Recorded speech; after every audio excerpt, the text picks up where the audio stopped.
Assalamualaikum anak-anak semua. Pada kali ini kita akan belajar bahasa Indonesia pada materi teks deskripsi dengan tema mendeskripsikan objek yang ada di sekitar kita. Apa yang terlintas di pikiran kalian ketika melihat suatu objek atau benda? Apakah kalian bisa mendeskripsikannya dengan kata-kata?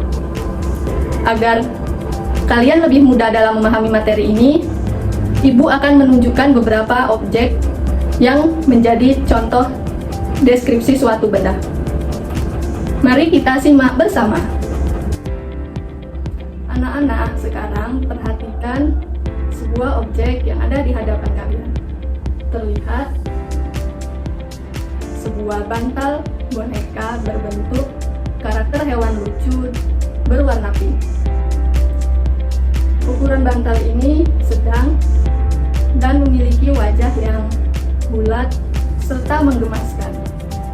Pada bagian atasnya terdapat dua telinga yang menyerupai telinga kelinci. Seluruh permukaan bantal ini dilapisi dengan bulu halus sehingga memberikan kesan lembut dan nyaman ketika kita sentuh.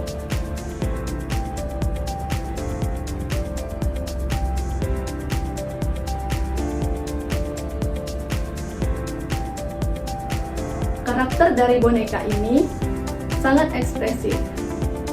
Ia memiliki dua mata berwarna hitam yang memberikan kesan ceria. Di tengah-tengah terlihat hidung berwarna merah. Di bagian bawah terdapat mulut kecil berwarna oranye.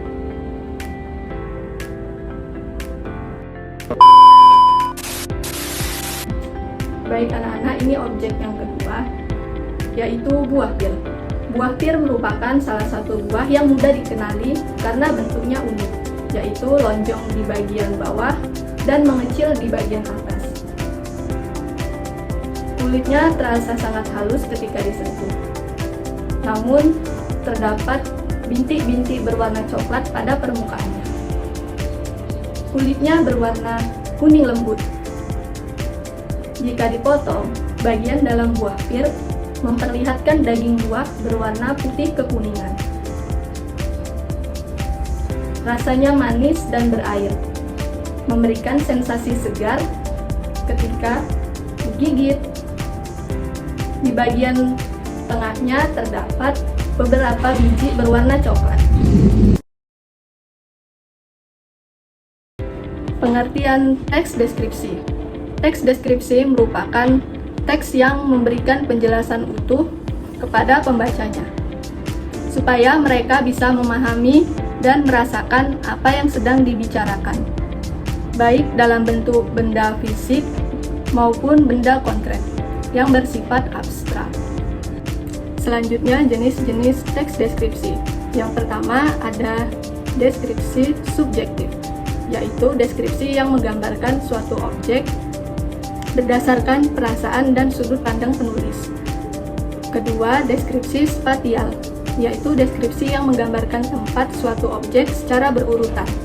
Yang ketiga, deskripsi objektif, yaitu deskripsi yang menggambarkan objek dengan apa adanya berdasarkan fakta, tanpa opini dari penulis. Yang keempat, deskripsi imajinatif, yaitu deskripsi yang menggambarkan imajinasi atau khayalan.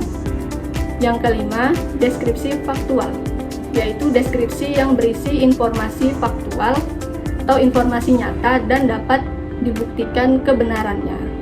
Materi selanjutnya yaitu karakteristik teks deskripsi.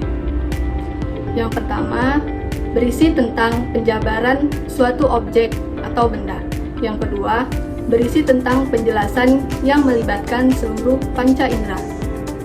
Yang ketiga, berisi tentang pemaparan ciri-ciri fisik dari suatu objek. Yang kelima, menggunakan frasa yang mengandung kata benda. Yang keenam, menggunakan kata kerja transitif. Yang kelima, mengandung kata kerja perasaan dan pendapat. Mengandung kata keterangan untuk memberikan informasi tambahan, serta mengandung bahasa kiasan atau metafora. Materi selanjutnya yaitu struktur teks deskripsi. Pertama ada identifikasi, yaitu bagian pembuka yang memperkenalkan objek yang akan dideskripsikan. Kedua yaitu klasifikasi, berisi bagian yang menjelaskan kategori objek. Yang ketiga, deskripsi, merupakan bagian inti yang menjelaskan objek secara rinci dan jelas.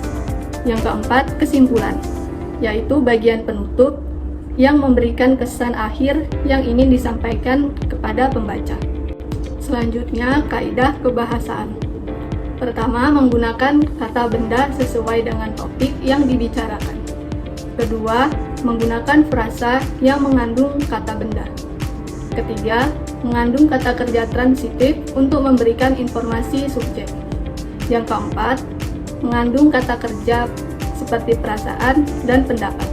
Yang kelima, mengandung kata keterangan. Yang keenam, mengandung bahasa kiasan atau bahasa perumpamaan. Yang terakhir, langkah-langkah menulis teks deskripsi. Pertama-tama, penulis harus memilih topik yang ingin dijadikan sebagai dasar dalam menulis teks. Selanjutnya, penulis harus mengamati objek yang ingin dideskripsikan. Penulis juga harus mengumpulkan data-data seperti ilustrasi, angka, grafik. Selanjutnya, penulis menetapkan pola pengembangan paragraf yang sesuai. Setelah itu, penulis menyusun kerangka karangan paragraf yang terdiri dari gagasan awal. Penulis mengembangkan kerangka menjadi suatu paragraf yang utuh dengan menggunakan kalimat yang padu dan jelas. Tahap yang terakhir yaitu memberi judul. Nah, kira-kira seperti itu. Bagaimana? Mudah kan? Baik anak-anak, Ibu cukupkan dulu sampai di sini. Wassalamualaikum warahmatullahi wabarakatuh.